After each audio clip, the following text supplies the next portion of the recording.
ग्राम दुर्गापुर में संत रविदास आश्रम के संत रविदास जयंती 649वीं जयंती के उपलक्ष्य में हम सब लोगों के बीच में हमारी राष्ट्रीय पार्टी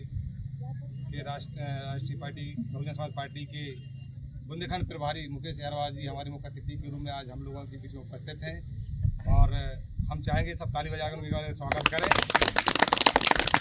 और बहुजन समाज पार्टी के बहुत ही अच्छे विधानसभा अध्यक्ष हमारे धर्मेंद्र अग्रवाल जी हम लोगों के बीच में भी उपस्थित हैं और संत रविदास जयंती के उपलक्ष्य में हम चाहेंगे कि जब तक विचार महापुरुषों के हम लोगों के बीच में नहीं पहुँचे जब तक हमारा सब मिशन और हमारा कारवा अधूरा है।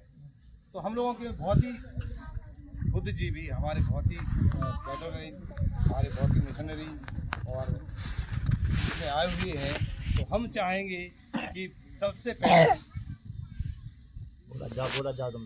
कि हम चाहेंगे कि सबसे पहले क्यों दो शब्दों से स्टार्ट करेंगे इंजीनियर आसाराम जी से कि वो अपने विचार रखें संत रविदास जी के। सर्वप्रथम संत शिरोमणि बाबा रविदास जी के चरणों में नमन, मेरा कोट कोट सत सत नमन। उसके बाद भगवान बुद्ध को, बाबा साहब को, विश्व को शांति का पाठ पढ़ाने वाले मंडल के प्रभारी अध्यक्ष मुकेश जी को और पूर्व जिला अध्यक्ष जी भाई को और सभी को मेरा नमस्कार। तो जैसा कि विदित है कि आज 600 भाई बलराम जी ने बताया है, मुझे तो पता भी नहीं था, 649वीं ये जयंती समारोह हो रहा है। ये बहुत अच्छा। अब मेरा दृष्टिकोण में दो मत में यहाँ व्यक्त करना चाहता हूँ।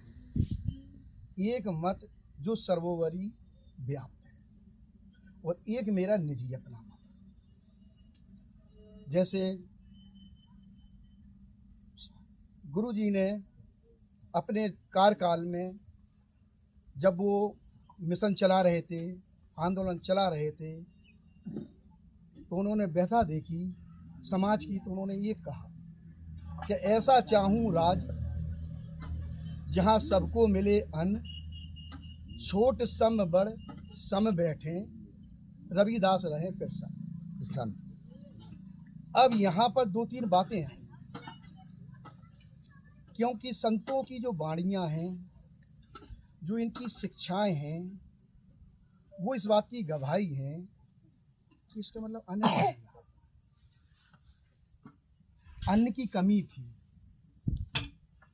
इसका मतलब कुछ लोग भूखों भी मर रहे थे।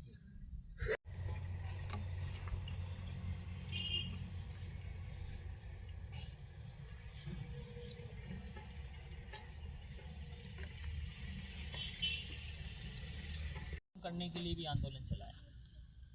हम अगर अपने महापुरुषों को पढ़ेंगे तो इस देश में अगर मानवता के आंदोलन की शुरुआत हुई तो वो तथागत बुद्ध से हुई और तथागत बुद्ध ने भी लोगों को शिक्षा दी तो वो नैतिकता की दी, अच्छे आचरण की व्यवस्था की, यानी वो समझाने का काम किया। क्योंकि जब तक आदमी शीलवान नहीं होगा, अच्छे आचरण वाला नहीं होगा, जैसे रविदास जी ने कहा मन चंगा तो कथौटी में गंगा। अगर आपका मन शुद्ध नहीं है तो ये कद काठी है आपकी, अगर मन आपका विक्षिप्त है तो ये शरीर भी आपका रोगी होगा, ठीक नहीं होगा। तो मन चंगा कठौती में गंगा पूरी ध्यान की बात है जो तथागत बुद्ध ने कहा। बुद्ध ने कहा अद्य दीपो भव, अपने दीपक आप बने, अपने आप को देखो, अपने आप को सुधारो, अपने आप की समीक्षा करो। तो वही चीज रविदास जी ने कहा मन चंगा तो कठौती में गंगा। और उन्हीं के समकालीन थे कबीर साहब, तो उन्होंने भी वही बात को आगे बढ़ाया जो तथागत बुद्ध ने कही थी, रविदास जी ने कही थी कि बुरा जो देखन में चला बुरा न मूल्य कोई, और जो तन खोजा आपने सो मुझसे बुरा न कोई। तो हम इतने महापुरुषों के नाम इसलिए भी ले रहे कि आपके पास अपने इतने महापुरुष हैं जिनका अगर हम अनुयायी बन जाएं, उनकी शिक्षा को, उनके आचरण को अपने जीवन पे उतार लें, तो हम इस देश के अंदर जो हम दूसरों की तरफ देखते हैं, लोग आपकी तरफ देखेंगे और आपकी तरफ देखकर वो आगे बढ़ेंगे। लेकिन हमने अपने महापुरुषों को, जो उन्होंने आंदोलन चलाए और हम चले थोड़ी देर और फिर हम उसको भूल गए और दूसरों ने अपने में भटका लिया। वरना सोचो आप कि राजपाट की बात आज चल रही है, आज हम राजपाट की बात कर रहे हैं, तो ये तो बात रविदास जी ने तो आज से 850 वर्ष पहले कही कि ऐसा चाहूं राज में मिले सबन को अन्न और छोटे बड़े सब संबस हैं रहदास रहें प्रसन्न। तो आपने देखा होगा जब उत्तर प्रदेश के अंदर बहन जी के नेतृत्व में सरकार बनी, तो जो रविदास जी का सपना था वो किसने पूरा किया? बहन जी ने। और बहन जी बनारस के अंदर रविदास जी का बहुत बड़ा आश्रम है, उसमें भी गई और बनारस के अंदर उन्होंने घाट भी बनाने का काम अपनी सरकार में किया, रविदास घाट। 80 घाट बनी तो घाट भी बनवाने का काम किया था बहन जी ने और उनके मंदिर को भी बनवाने का काम किया था, उसका उद्घाटन करने भी गई थी। तो संत रविदास जी ने जात पात खत्म करने की बात की। आज जाति के आधार पर लोगों को बांटा जा रहा है, सांप्रदायिकता बढ़ाई जा रही है। लेकिन उस समय भी जात पात थी, तभी तो रविदास जी ने आंदोलन चलाए थे। उन्होंने कहा था जात पात के फेर में उलझ रहे सब लोग और मनुष्यता को खाते जात पात करो। यानी हमारे अंदर भी ये रोग नहीं होना चाहिए कि हम दूसरे को एक जाति के आधार पर देखें। हमसे जो लोगों ने इस देश के अंदर जो बता दिया कि तुम ऊंचे हो वो नीचे है, तुम ऊंचे नीचे, किसी को ऊंचा नीचा नहीं समझना चाहिए। संत रविदास जी ने हमें बताया कि राजा ऐसा होना चाहिए, यानी इस देश में चाहे राजा हो चाहे आम आदमी हो, सब बराबर होने चाहिए। यानी व्यक्तिगत तरीके से उन्हें हर को सम्मान मिलना चाहिए। संत रविदास जी ने कहा था कि हम बेगमपुर बनाना चाहते हैं।